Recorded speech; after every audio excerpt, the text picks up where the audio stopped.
Engineering specialist Marcus Reed crouched behind the remains of a destroyed power relay station, his hands shaking as he tried to bypass damaged circuits that were preventing the human forward base's defensive shields from reaching full capacity. Around him, the battlefield was chaos incarnate, explosions sending geysers of dirt and debris into the air, energy weapons fire cutting through the smoke-filled atmosphere, shouting in multiple languages, and the screams of wounded soldiers from both sides creating a symphony of horror.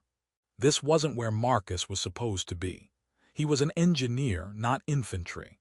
His job, his actual assigned duty, was to maintain the critical systems that kept forward base Taurus functional. Power generation, environmental controls, communications arrays, defensive shields, automated turrets. But the Krev assault that had hit 3 hours ago had breached the outer perimeter, and now there was no safe rear area. Everyone was effectively on the front lines, whether they were trained for combat or not. The Krev were a warrior species that humanity had been fighting for 2 brutal years over contested colony worlds in the Antares sector. Tall, powerfully built, with natural armor plating covering vital areas and a military culture that produced soldiers of exceptional skill and discipline. Neither side was winning this war. It had settled into a grinding stalemate of costly battles over planets that both species desperately needed for resources and living space. Marcus's hands worked automatically, muscle memory from months of field repairs guiding his actions, while his conscious mind tried desperately not to process the sounds of people dying around him. He wasn't a soldier. He'd signed up for engineering corps specifically to avoid combat roles, drawn by the promise of interesting technical challenges and the opportunity to build infrastructure on new worlds. But war didn't care about job descriptions or career aspirations. An explosion erupted nearby, too close, close enough that the shockwave nearly knocked him over. Shrapnel whistled past his position, and he instinctively flattened himself against the ground, his tools scattering. "Damn it," he muttered, forcing himself to move to retrieve the scattered equipment. If he couldn't get these shields back to full strength, the next Krev assault wave would overwhelm the base completely. Everyone would die. That thought got him moving despite the fear that threatened to paralyze him. As he gathered his tools, movement caught his peripheral vision. A Krev fighter staggered into view maybe 15 meters away, moving erratically across the contested ground between the human defensive line and the Krev assault positions. Marcus's first instinct was defensive. His hand moved toward the sidearm that regulations required him to carry but that he'd never fired outside a training range. Was the Krev attacking, coming for him? But then the alien warrior collapsed, falling heavily to the scorched earth and not getting back up. Marcus could see the damage even from this distance. The Krev's armor was cracked and scorched, entire plates missing or melted. One arm hung at an angle that looked wrong, even accounting for the differences in Krev anatomy. And blood, dark purple, almost black in the harsh artificial lighting from the base's emergency systems, was pooling beneath the fallen warrior's body. The Krev was clearly out of the fight, badly wounded, possibly dying. No immediate threat. Marcus's instinct was to ignore it, to return his attention to the critical shield repairs. There was an enemy soldier wounded on the battlefield. That wasn't his problem. His problem was getting defensive systems operational before the next attack killed everyone in the base. But something made him look again. The Krev fighter was trying to move, making weak, uncoordinated attempts to crawl despite injuries that looked catastrophic. One leg wasn't working at all, dragging uselessly as the warrior tried to pull themselves forward with their functional arm. They managed maybe a meter of progress before collapsing again, exhausted or overcome by pain or blood loss. But after a moment they tried again, desperate, dying, but still fighting to reach. What? Safety that didn't exist. Their own lines that were too far away, or just fighting out of pure survival instinct. Marcus watched for several seconds that felt much longer. Around him, the battle continued its chaotic rhythm. Human soldiers were falling back toward the base's inner defensive perimeter, trying to establish a new line. Krev forces were regrouping for another push, their tactical doctrine apparently calling for repeated waves until the defenders broke. No one was paying attention to one fallen warrior in the middle of the kill zone between the lines. This was Marcus's chance to complete his work on the shields. The fallen Krev wasn't his responsibility. They were the enemy, part of the force that had killed dozens of his fellow humans in this assault alone. Helping them would be, what? Against regulations, tactically foolish, a waste of precious time when every second counted. But Marcus found himself unable to look away from the wounded alien, trying desperately to crawl to a safety that didn't exist anywhere on this battlefield. He thought about his training, about the engineering problems he needed to solve, about his orders to maintain critical defensive systems. Then he thought about his sister Rachel, who had become a trauma surgeon, who had taken the Hippocratic Oath even though she treated soldiers who would immediately return to killing other soldiers, who told him once, during his last leave before deployment, that the Oath's principle, first, do no harm, sometimes meant doing what was right even when it was inconvenient or dangerous or didn't make tactical sense. Marcus wasn't a medic. He had only basic first aid training that all engineering personnel received, because industrial accidents happened frequently enough that everyone needed to know how to stabilize injuries until proper medical help arrived. But he was human, and that wounded Krev was a person, regardless of which side of this war they were on. Marcus made a decision that overrode his training, his orders, and every survival instinct screaming at him to stay in cover and complete his mission. He set down his tools carefully, checked that his medical kit was still attached to his belt, and started moving toward the fallen alien warrior. Marcus moved in a low crouch, trying to present as small a target as possible as he crossed the open ground between his position and the fallen Krev. Weapons fire continued around him, mostly energy weapons that left ionized trails in the air, though he heard the distinctive crack of human kinetic rifles from the defensive positions behind him. He was acutely aware that approaching a wounded Krev was tactically insane on multiple levels. Even injured, they were dangerous, stronger than humans, with natural weapons in their clawed hands.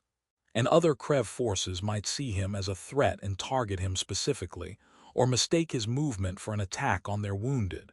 But he kept moving, driven by something he couldn't quite articulate even to himself.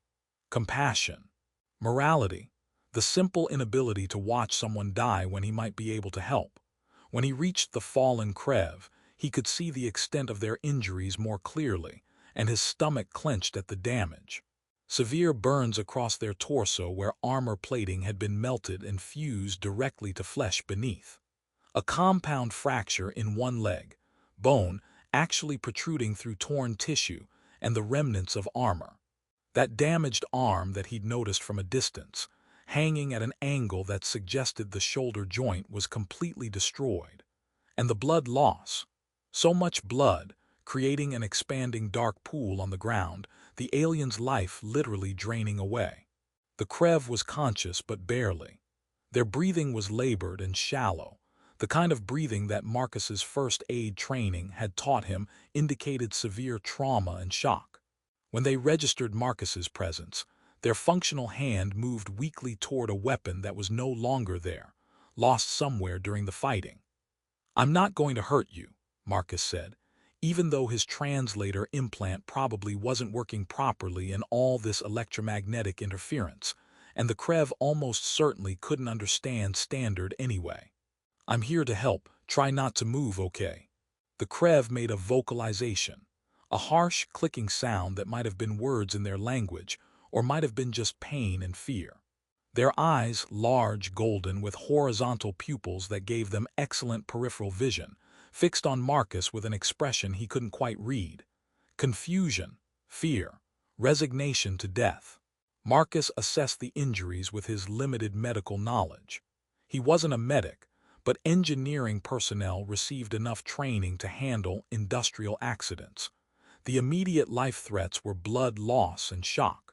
Everything else, as horrible as it looked, could wait for proper medical attention if he could just stabilize the worst bleeding and keep the Krev alive long enough to get real help. He pulled out his emergency medical kit, standard issue equipment he'd carried for 8 months without ever using in actual field conditions. Hemostatic gel for severe bleeding, trauma bandages, a universal stimulant injector designed to work across multiple physiologies to counteract shock. His hands steadied as he began working.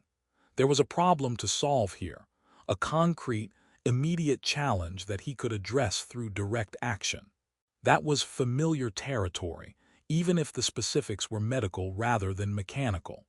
The Krev tried to resist at first. Their functional hand pushed weakly at Marcus, and they made more of those clicking vocalizations that sounded distressed. But they didn't have the strength to actually prevent him from treating their wounds, and after a moment they seemed to give up, their hand falling back to the ground. Marcus applied hemostatic gel to the worst bleeding sites, the torn flesh where armor had been ripped away, the compound fracture, a deep laceration across their torso. He used trauma bandages to secure the damaged limbs as best he could, trying to stabilize without causing more pain than necessary. He pressed the stimulant injector against the Krev's neck, where he'd been taught major blood vessels were located in their anatomy, hoping he remembered the training correctly. It was rough field medicine performed under the worst possible conditions, but it was better than nothing, better than leaving them to bleed out alone in the middle of a battlefield. As Marcus worked, focused entirely on his immediate task, he gradually became aware that something had changed in the environment around him. The sounds of combat were decreasing, not stopping entirely but definitely diminishing. Weapons fire becoming sporadic rather than continuous, the shouting and explosions fading into something closer to silence. Marcus looked up from his patient and realized with a shock that soldiers on both sides had stopped fighting and were watching him. Human defenders staring in apparent disbelief at one of their engineers kneeling in the open, treating a wounded enemy soldier with careful attention. Krev warriors who had been advancing for another assault now frozen in position, weapons lowered, their body language suggesting confusion or perhaps something else Marcus couldn't quite identify. The battlefield, which moments ago had been chaos incarnate, was falling into an eerie, spreading quiet. The Krev warrior Marcus was treating made another vocalization, stronger than before. This one clearly wasn't just pain, it was communication, directed not at Marcus but toward the watching Krev forces. Marcus's translator implant caught fragments of it, rendering the words haltingly. Human, warrior shows. Not kills, demonstrates. The translation failed completely after that, but whatever the meaning, it seemed to carry weight to the other Krev. Around the battlefield, Krev warriors were looking at each other, exchanging what might have been questions or commands or just confusion. Their body language, as much as Marcus could read alien body language, suggested something had fundamentally shifted. One Krev warrior, wearing markings that Marcus recognized from intelligence briefings as indicating command rank, called out something in their language. The vocalization carried clearly across the sudden quiet. Human soldiers tensed, weapons coming back up, clearly expecting this to be the signal for renewed attack. But instead of attacking, the Krev forces began to withdraw. Not fleeing, there was nothing panicked or disordered about it. They withdrew in organized formation, maintaining defensive posture, weapons still ready but no longer firing. Moving back toward their own lines in good order while keeping watch on the human positions. The human soldiers didn't pursue. They seemed too surprised by this completely unexpected cessation of hostilities to know how to respond tactically. The battlefield fell into profound quiet broken only by the moans of other wounded scattered across the field, the crackling of fires burning in destroyed equipment, and the sound of the Krev warrior Marcus was treating, breathing more steadily now, no longer quite so close to death. Marcus finished applying what treatment he could provide with his limited supplies.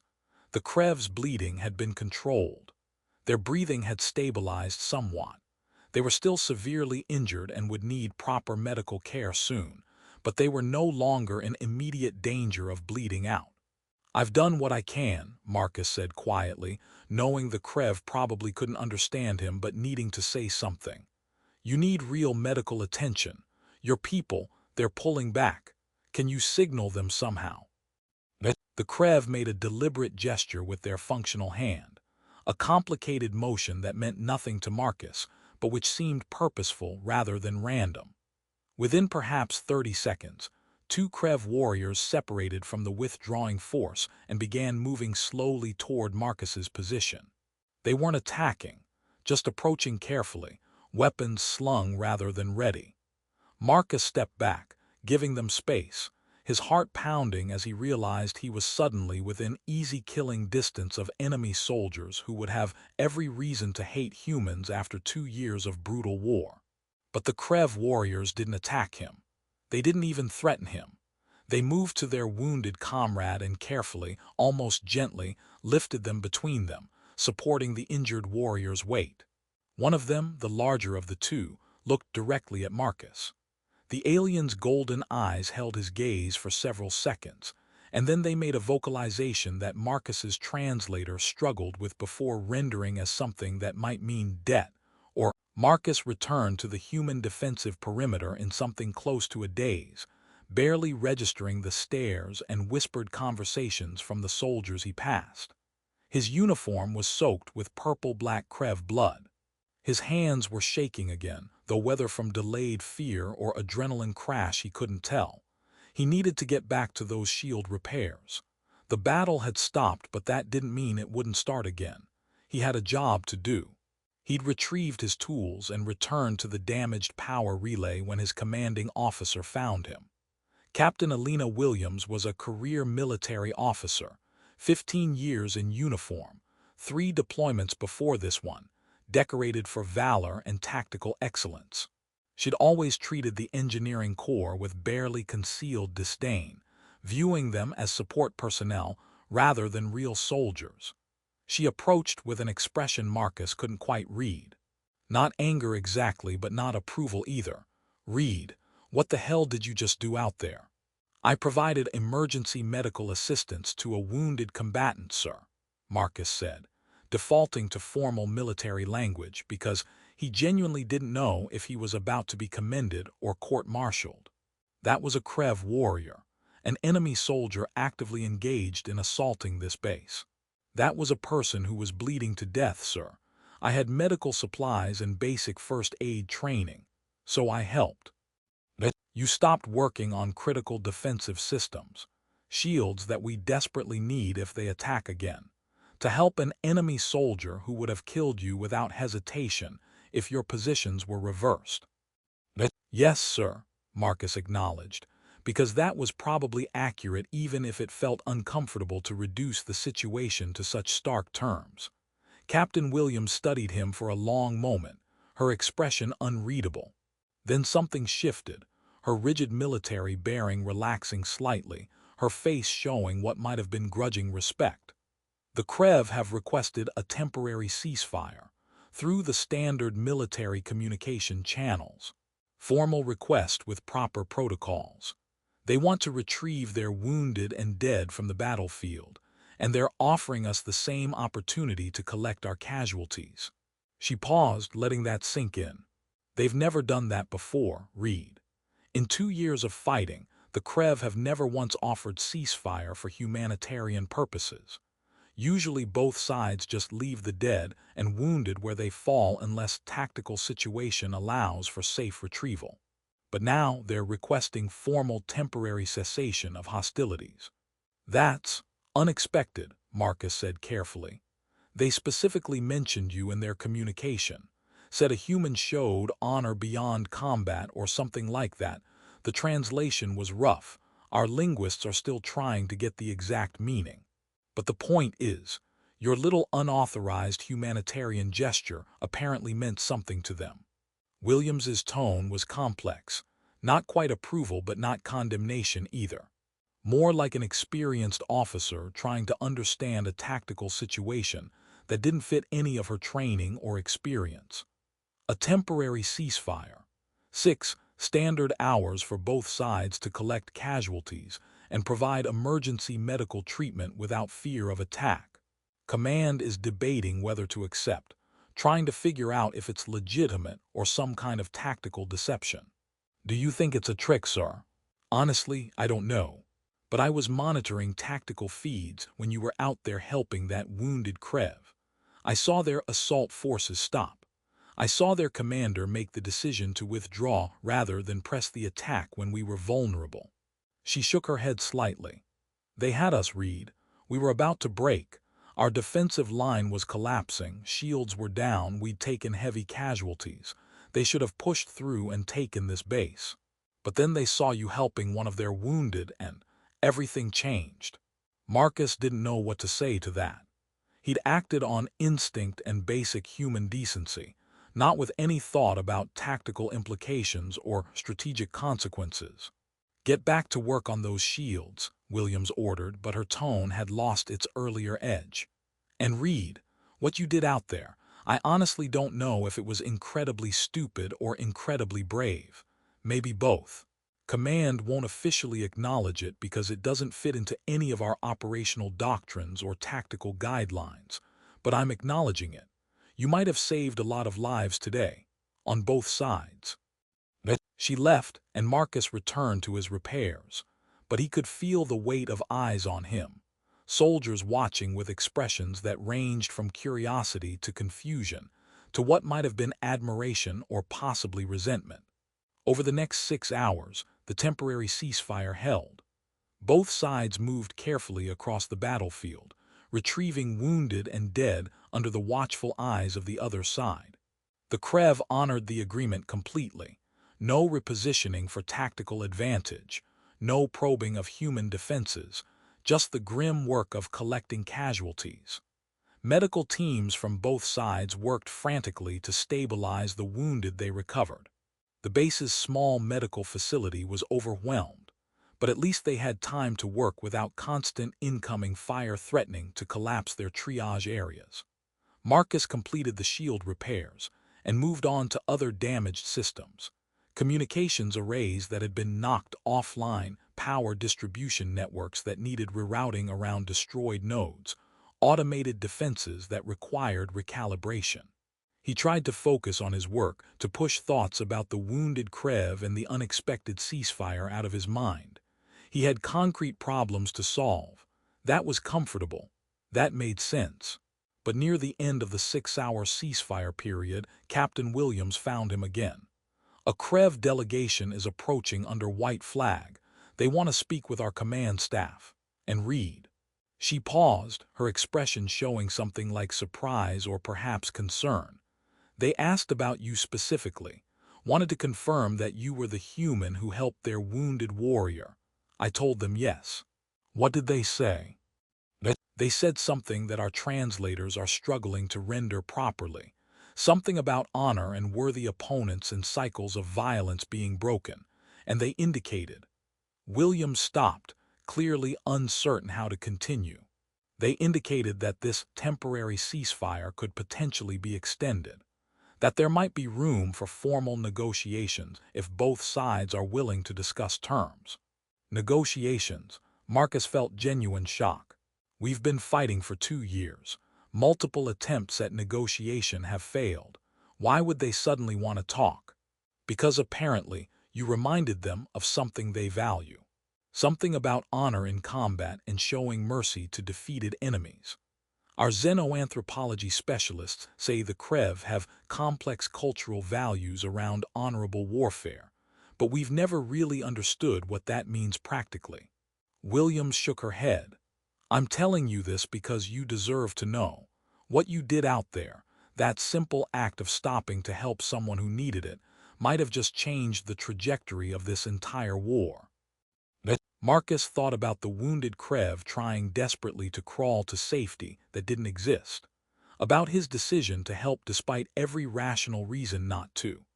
about how silence had spread across the battlefield as both sides watched one human show mercy when war demanded ruthlessness.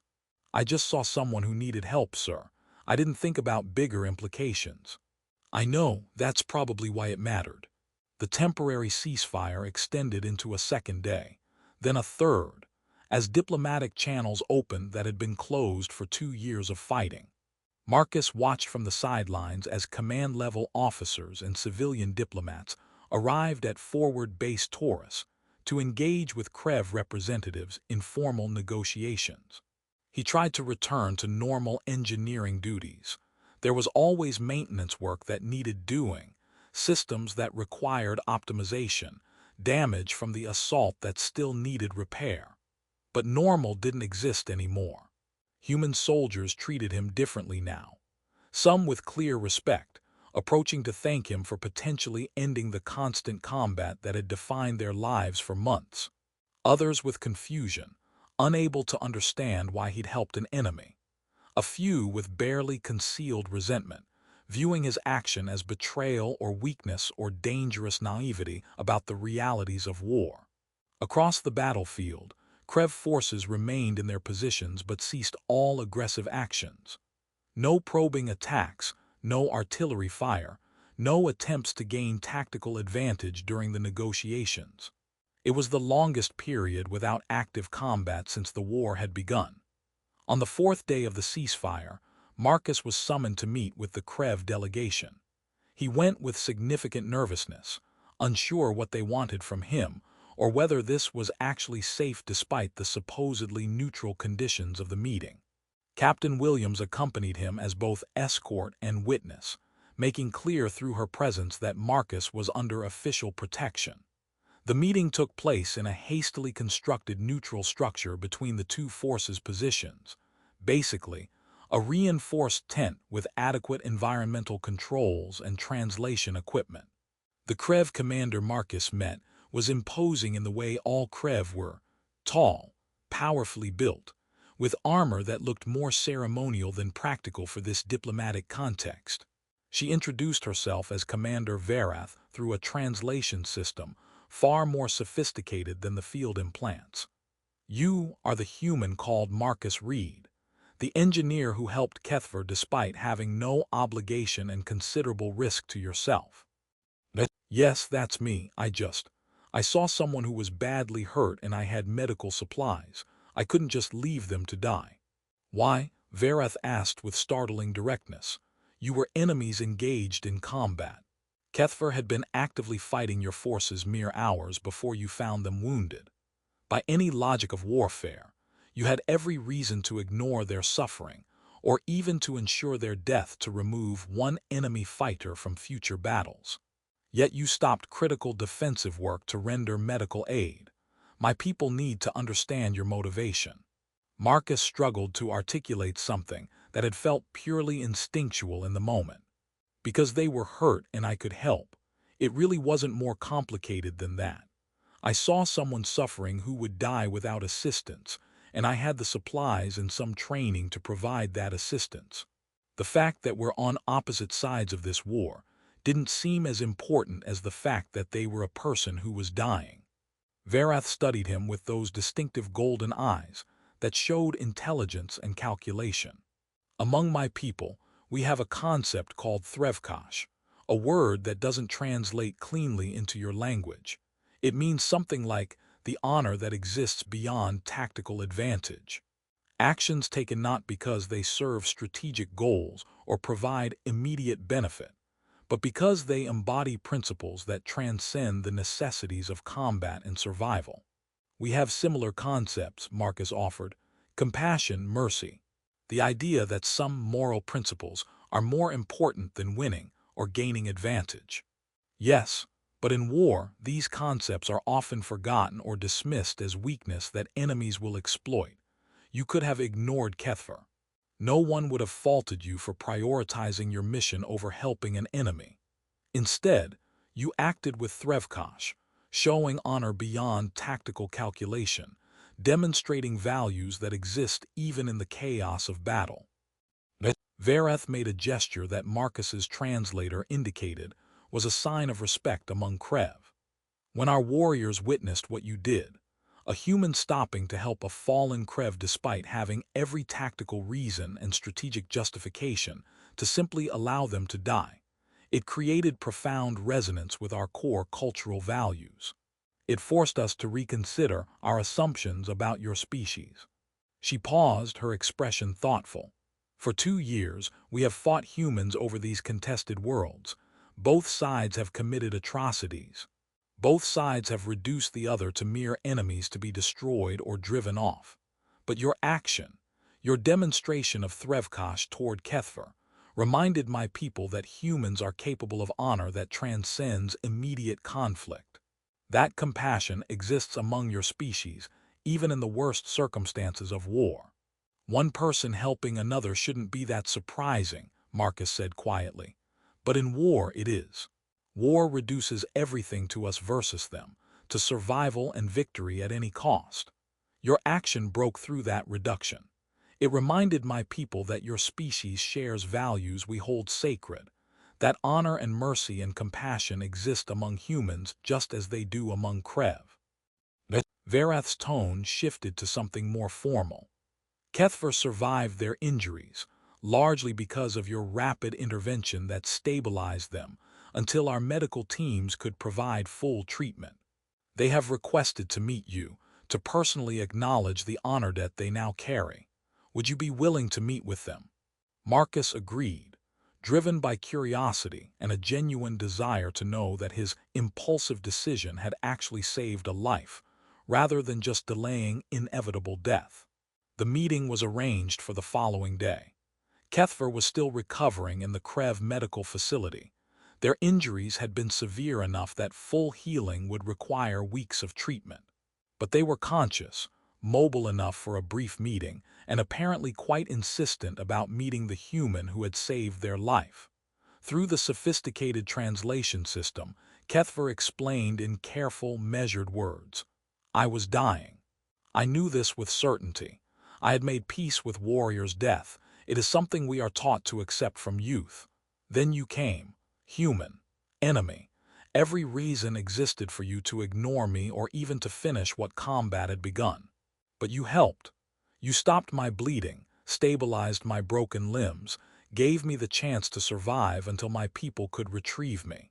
Their golden eyes held Marcus's gaze with an intensity that felt almost uncomfortable. "I need to understand why. In our culture, we generally would not help a fallen enemy under such circumstances. We would see it either as interference in warrior's honorable death or as accepting unacceptable tactical risk. But you helped. Why?" "Because you were hurt and I could help," Marcus said, giving the same answer he'd offered Verath. "It wasn't a complicated calculation. I'm not a soldier. I'm an engineer who got caught in combat situation. I don't naturally think in terms of tactics or strategic liability. I just saw a person who needed help, and I had the ability to provide it. That simplicity is what makes your action so profound," Keth'rai said. "You acted from pure threvkash, honor beyond tactical thought, compassion that exists prior to strategic calculation. This is what warriors aspire to, but often lose in the necessities of survival and combat."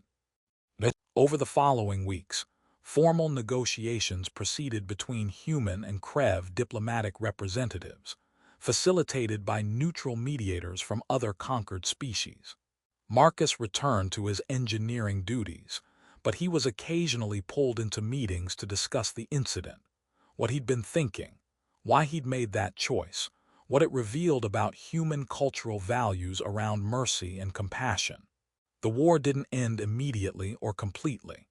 2 years of accumulated grievances and casualties couldn't be resolved through one symbolic act, no matter how powerful.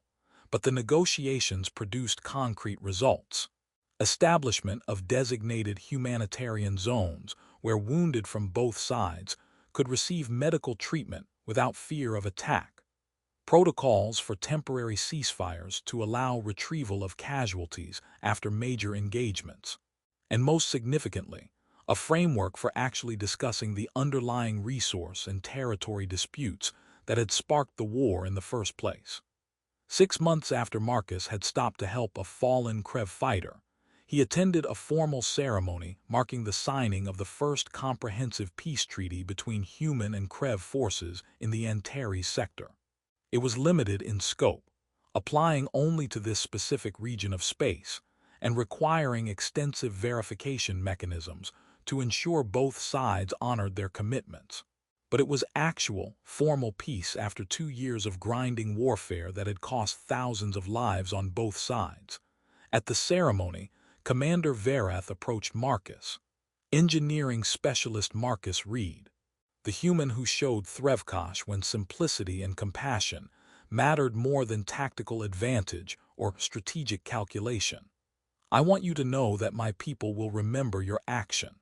In our historical records, this war will be documented as ending not through decisive military victory or negotiated surrender, but because one human stopped to help one fallen Krev warrior, and in doing so reminded both our species that honor and mercy exist even in the chaos and hatred of war. I really just did what felt right in the moment, Marcus protested, uncomfortable with the weight being placed on his simple choice. That is precisely why your action carried such power. If you had stopped to calculate tactical implications or consider strategic consequences, you might have reasoned yourself out of helping. But you acted from immediate human compassion, seeing suffering and responding because you had the ability to help. That purity of motivation is what created resonance with our values and opened possibilities that military tactics alone could never achieve. Verath made that gesture of respect again, more formally than before. On behalf of my people and my government, thank you for seeing Keth'rai as a person rather than merely as an enemy, for showing mercy when war demanded ruthlessness, for demonstrating that humans are capable of thren'val, of honor that transcends immediate conflict. You reminded us that peace is possible even after years of hatred. That is a gift beyond measure. Years later, after Marcus had completed his service and returned to civilian engineering work, he occasionally received messages from Krev he'd never met, warriors thanking him for demonstrating that peace was possible, civilian families grateful that their loved ones had survived because the fighting had stopped. The incident became a standard teaching case in both human and Krev military academies. The battle where weapons lowered not because of superior tactics or overwhelming force, but because one engineer stopped to help a fallen enemy, showing compassion that reminded everyone present what honor truly meant beyond victory or defeat. Marcus never thought of himself as particularly heroic or exceptional. He'd just been an engineer caught in combat who couldn't ignore someone's suffering when he had the ability to help. But he'd learned something profound. That in a war defined by hatred and survival, compassion could become the loudest force on any battlefield. That one act of mercy could rewrite enemy lines and strategic calculations faster than any military victory. That sometimes the most powerful weapon wasn't superior technology or tactical brilliance. It was simply the willingness to help someone who needed it, even when every rational calculation said you shouldn't. He'd stopped in the chaos of battle. He'd knelt beside a fallen enemy. He'd provided help when he could have walked away. And somehow, that simple choice, showing mercy when mercy seemed impossible, demonstrating compassion when war demanded ruthlessness, had ended a conflict that military force alone had never been able to resolve. Because mercy, Marcus had learned, carried its own kind of strength. Compassion